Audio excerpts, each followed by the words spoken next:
Supertempestades e tornados extremos. E se supertempestades e tornados extremos se tornam rotina? Com o aumento da temperatura global e padrões climáticos cada vez mais instáveis, o planeta pode enfrentar ciclones, furacões e tornados tão poderosos que seriam capazes de devastar grandes áreas urbanas.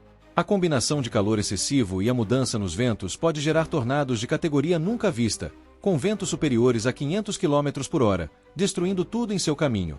Imagine cidades densamente povoadas sendo engolidas por ventos que destroem prédios e arrasando infraestruturas essenciais. O impacto econômico seria devastador, com milhões de pessoas perdendo suas casas e a agricultura sendo completamente comprometida. Além disso, a perda de vidas seria incalculável.